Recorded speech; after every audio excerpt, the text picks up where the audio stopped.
I watched Jurassic Park for the first time, and I spared no expense. Welcome back to AsArt with Nick, Taylor, and John. Today, Taylor watches Jurassic Park for the first time. When I talked to Taylor, I'm like, hey, let's watch Jurassic Park because it's on HBO Max and stuff. She's like, yeah, because I've never seen it. I'm like, what? What? How could you go that long without watching Harry Potter? I was about to say Harry Potter. I meant Jurassic Park. I have an explanation. Yes, and we're gonna jump into it. So go for it, Taylor. Lead us off. Did you like it? Yeah. Ooh, hesitation. Yeah. Wow. I would say I was debating driving here if it was a 7 or a 7.5 out of 10. Ooh, nice. Okay. Yeah. So you had heard a lot about it. Do you think having heard about it all these years kind of made it a little bit lower, or do you think if you would have grown up during the time period it was released, it would have fared a lot better with you? Yeah, I think if I grew up with it, I could tell that, you know, people attach I can tell why people attach a lot of nostalgia to it. Mm-hmm. But yeah, seeing it with my 29-year-old eyes, so, you know, I thought the writing was really good though. The screenplay was very good. Yes. Writing was good. Yeah, except there were a few things that they didn't pay off at all. But I can't wait to get into that. Yeah. So over the top, corny, the catchphrases. I think the catchphrases worked. I knew most of them, you know, just from being a person in the world. And all the memes out there, right? All the memes, all the GIFs. Yeah, clever girl. Yeah. Clever girl. I sent Nick that today at noon. Oh, when you're watching GIF of it. I think that actor only has like two lines like throughout the whole movie. It's like shoot her, like shoot her. Then you have clever girl, like those are like his only lines. He had to work really hard to. Yeah. So you gave it a 7. A lot of people give this movie like a 10, and they it's also referred to like maybe one of Steven Spielberg's greatest movies too. Like, and also I think the credit goes to that because of like the technology at the time too, right? Like not talking dinosaurs, but like walking dinosaurs, you know, living, breathing dinosaurs. Let's say that. So what stood out to me was the writing, of course, the catchphrases, knowing a lot of them, but also just, you know, they did a good job. The basics of screenwriting is you introduce something and then you have a payoff, you know, at some point. Mm-hmm. And I caught a lot of good little gems where they did that, you know, when he is clear in the beginning, I don't like kids, and then you see him bond with these kids. Yeah. It's a great arc. Mm-hmm. There were a few ones that I didn't really, maybe you guys could answer them for me, but when the really nerdy guy, Jeff Cole. No. Jeff Cole. Sorry. That's separate. That's another discussion. The one who the nerdy guy. He drives the Jeep and he has the bar. Yeah, from Seinfeld. Yeah, okay, yeah. Guy. Preparing or setting up a sequel, but that whole thing. Oh, like how the can gets covered in mud. Yeah, of course. Yeah, I assume that's setting up a sequel, but you know, I'm like, okay, I'm gonna find out what's going on here, and then you just never do. So spoilers, just in case if you haven't watched Jurassic Park, we might be spoiling quite a bit in this episode review. Yeah. Spoiler alert from 1994, people. If you're another Taylor hasn't watched it too, so let's respect. Yeah, you know what? You're right though. That was a weird beat. I mean, I guess they want to show like, hey, this can never made it off the island, but they never really come back to it after that. So it is kind of weird. Yeah, if you guys don't want any spoilers from the book, which is a little bit different than the movie, you can fast forward like 30 seconds. But in the book, Hammond dies. He does not make it. He's bit by some little dinosaurs that have like, I think, like a slow acting venom where, you know, you just kind of not fall asleep, but you get loopy and you can't really move. And yeah, so he gets bit by these little things, kind of tries to chase him off. They keep biting him. He just dies and no one knows where he is. But yeah, so he doesn't make it out of that movie. You know, welcome to Jurassic Park. He doesn't make it. Yeah, I mean, going off that too, it was very violent.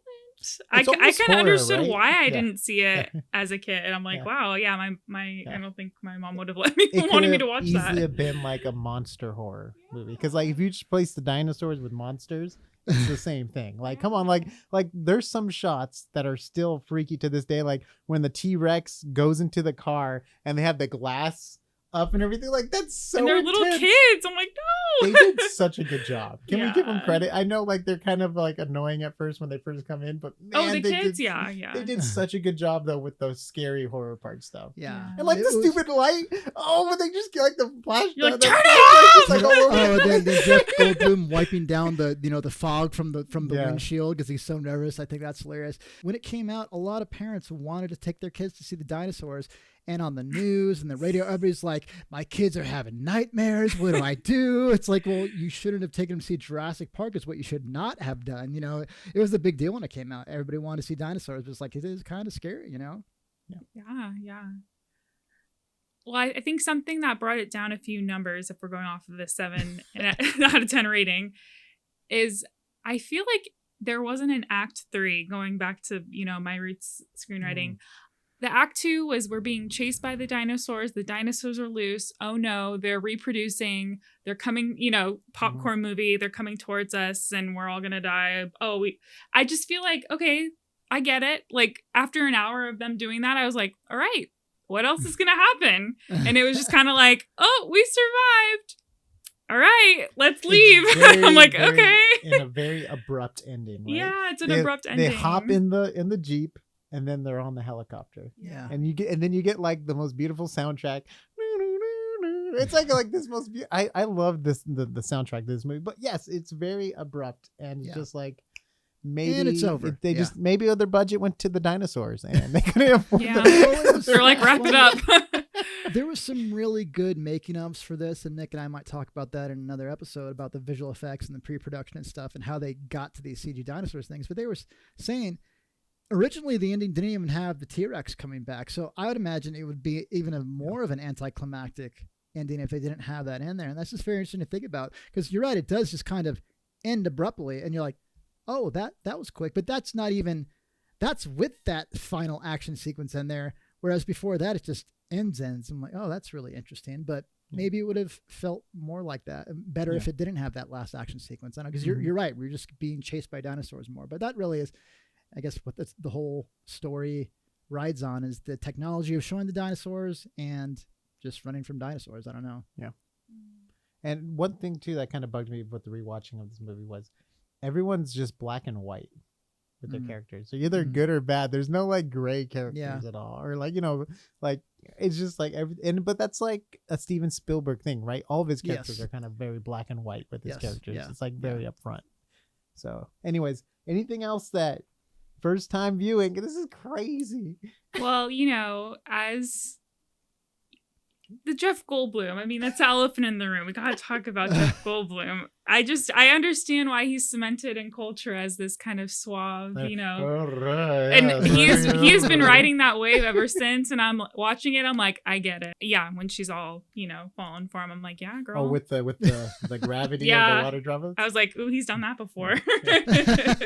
I just have to bring up Jeff Goldblum. Well, yeah, because he does mention he has like 3 ex-wives, right? Yeah. He has like multiple kids and stuff. Yeah. Well, it's funny because was this like, had he already been a big actor before this, or is this the really thing that propelled him into spotlight as Jeff Goldblum? He might have. I think the it Fly. was. Oh, it was The Fly. Yeah. Was the Fly? Oh, that's before right. this? Yeah. Yeah. He might and have been then known Independence Day, he's kind of playing. But the that was same character. later. That was later on. That was later later, on. yeah. But I mean, it kind of put him in this stereotype of Oh, Independence Day. Oh, I have Yeah. Gotta go back. He and is watch kind it. of always the same, but I think everybody loved him in this because this was the first. I mean, he had been in some other movies that I'd seen way before this, but this was the one where I think people were first introduced to him as a personality. And he is once kind you of see him always, with his shirt off. He kind of is. Always Yeah, that one the pose. character. Yeah, but He's like, yes, read that map. Oh, yes, bring it over here.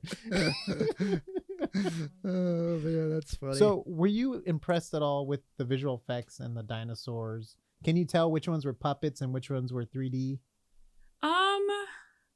I can't say I have quite an eye for that, I was just but curious.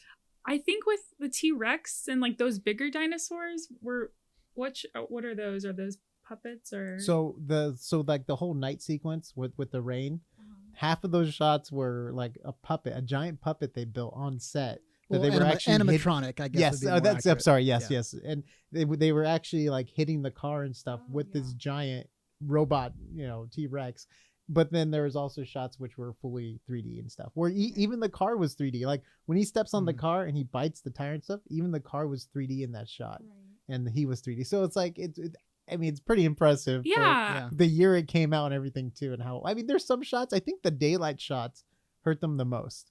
When I was watching on the second viewing, there was like when the first time they see the dinosaur, I just think maybe they can comp it in better now with the color, and it didn't seem to pop for me. But for you, you couldn't. You were just in the movie. So yeah, I guess that says that it was pretty good, that it didn't take me out too much. I think there is like one clip in the very beginning when they're doing the helicopter ride, and the helicopter for a second it looks really.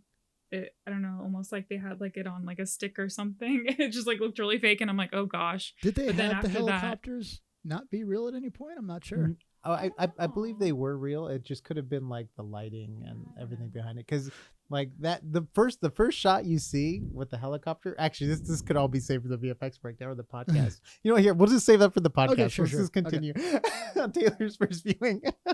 So, were you okay with the actors that they chose? Yes. I think you did say that the kids did really good. The girl, sometimes it was just like, okay. So you were cool with her being chased and all that stuff? Did you like her scenes? With Laura Dern? Did I?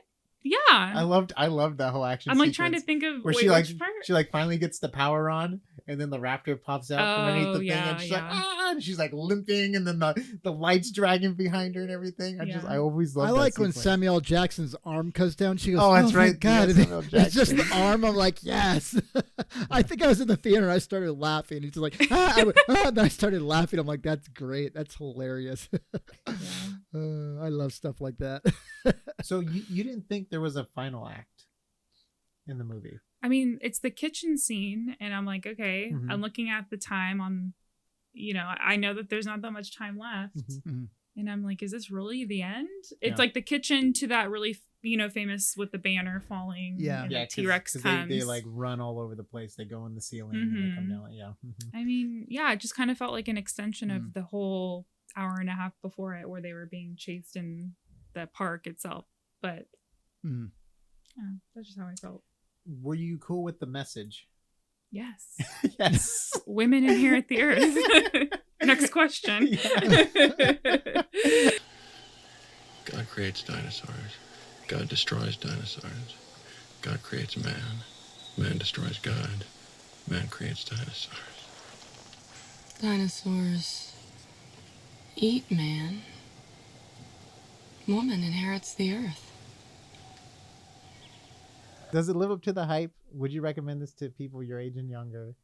And because it's new on HBO, right? It just came out. Yeah, on they it. just added it. Yeah, I mean, I think it's totally worth the watch if you haven't seen it before. If you grew up with it, it's great. It does live up to the hype. Like I said, I heard all these lines.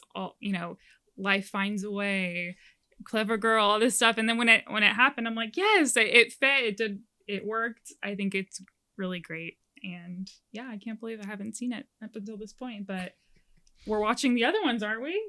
Maybe. Apparently not number 3. Not into it? Okay. It's funny. I haven't gets a seen. little I had sketchy. the second one on Laserdiscs. That's how old it's been, and I haven't seen that in a long time. And then the third one, I think I saw once in theaters, and I've never seen it since then. Yeah. So if we watch the second and third one, those would be pretty much new viewings for me too. Yeah. Cool. By the way, guys, we are going to do a long podcast going deep into story plots and different things, the technology. So if you want to give it a listen and hear more of Taylor, come join us on our podcast. All right, everyone. Thank you very much for watching. Let us know down below how long it's been since you've seen Jurassic Park. If you're going to give it a view on HBO Max, or you're like, I've seen that a million times. Let us know if you're like Taylor and you've never seen this before. We'd love to hear that. And let us know what rock you've been hiding under. Maybe you were hiding next to Taylor. Anyway, thank you very much for listening, and we'll see you on the next AsArt.